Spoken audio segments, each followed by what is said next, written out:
Hello hi friends, ఎలా ఉన్నారు? బాగున్నారా? బాగున్నారు. నేను నెల్లూరు నుంచి మీ పర్వీన్ని.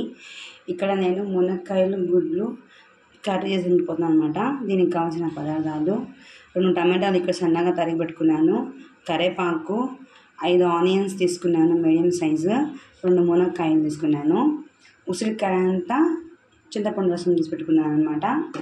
ఇక్కడ వచ్చేసి ఒక 4 టమాటాలు మిక్సీకి పట్టుకున్నాను, పేస్ట్ లాగా చేసుకున్నాను అనమాట. ఇక్కడ గుడ్లు 6 గుడ్లు ఉడకపెట్టుకున్నాను. ఇక్కడ మనకి 2 స్పూన్స్ కారం, 1 స్పూన్ ఉప్పు, కొంచెము మనకి పసుపు తీసుకున్నాను అనమాట. ఇక్కడ నేను దవర పెట్టుకున్నాను, పొయ్యి మీద వేడి అయిపోయింది. నేను ఇప్పుడు దీంట్లో ఆయిల్ వేస్తున్నాను ఫ్రెండ్స్. ఒక 3 చెంచాలు ఆయిల్ వేసుకున్నాను. ఇప్పుడు దీంట్లో కొంచెము ఆవాలు వేసుకుంటున్నాను నేను. అలా చిటపట అన్నప్పుడు ఈ సన్నగా తరిగి పెట్టుకున్న ఆనియన్స్ వేసేస్తున్నాను ఫ్రెండ్స్. నేను దీనిలోని కరివేపాకు కూడా వేసేసాను. అన్నీ కొంచెం బాగా మనకి గోల్డ్ కలర్లో రావాలి. ఆ తర్వాత మిగతా ఇంగ్రీడియంట్స్ వేసుకున్నాము. చూడండి ఫ్రెండ్స్, ఇక్కడ ఇలా బ్రౌన్ కలర్లో వచ్చింది కదా.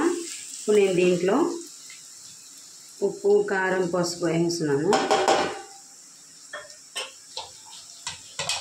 తర్వాత ఇక్కడ కట్ చేసి పెట్టుకున్న టమాటా కూడా వేసేస్తున్నాను.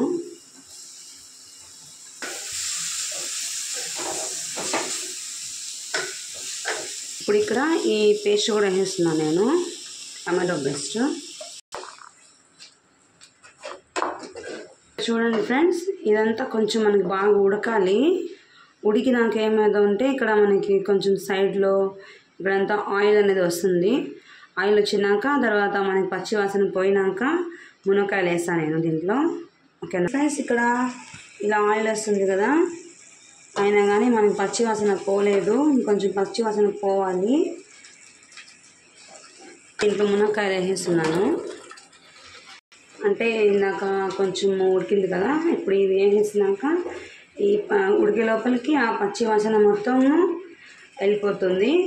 తర్వాత మనము కొంచెం మునక్కాయ ఉడికినాక పులుసు వేసుకుంటే సరిపోతుందండి. అందులో నేను ఇలా ఉడకడానికి పెట్టుకుంటున్నాను. ఇప్పుడు కాసేపు 10 నిమిషాలు అలా వదిలేద్దాము. చూడండి ఫ్రెండ్స్, ఎంత బాగా మనకి ఇక్కడ నూనె వచ్చేసింది చూడండి. ఇప్పుడు నేను దీంట్లో పులుసు పోసుకుంటాను. మునక్కాయ కూడా ఉడికిపోయింది. ఇక్కడ పులుసు పోసేస్తున్నాను. నేను దీంట్లో గుడ్లు కూడా వేసుకుంటాను. ఇలా మనం డాట్ పెట్టుకొని తర్వాత దీన్ని వదిలేసాము. అంటే మనకి ఉప్పు పులుసు అంతా లోపలికి పోద్ది అనమాట. అలా చేసుకుంటే అప్పుడే బాగుంటుంది ఫ్రెండ్స్. కలిపేస్తాను. కలిపినాక దీంట్లో నేను ఇంకొక వస్తువు వేయాలి, చూపిస్తాను అది కూడా. ఫ్రెండ్స్, నేను ఇక్కడ మెంతులు, జీలకర్ర దోరెచ్చగా వేపుకొని పొడి చేసి పెట్టుకున్నాను. చూడండి, ఇది వేస్తున్నాను అనమాట ఇప్పుడు దీంట్లో. ఎందుకంటే ఇది వేస్తే మనకి కొంచెం కమ్మగా బాగుంటుందండి. అలా కలిపేసి ఇంకా కాసేపు వదిలేద్దాము ఉడకడానికి. తర్వాత స్టవ్ ఆపేద్దాం ఫ్రెండ్స్, ఒక 10-15 నిమిషాలు. చూడండి ఫ్రెండ్స్, అయిపోయింది. మనకి కూర ఉడికిపోయింది అనమాట. ఇది కొంచెం మనకి పలచగా ఉన్నట్టుగా మీకు అనిపిస్తుంది. ఇంత మాత్రం లేకపోతే రా ఫ్రెండ్స్, పులుసు కదా, ఉండాలి కదా అన్నంలోకి కలుపుకునే దానికి. ఏమంటారు? ఇప్పుడు నేను స్టవ్ ఆపేస్తాను. మీకు నచ్చితే లైక్ చేయండి, మా ఛానల్ని సబ్స్క్రైబ్ చేసుకోండి, కామెంట్ బాక్స్లో కామెంట్ పెట్టండి ఎలా ఉందో.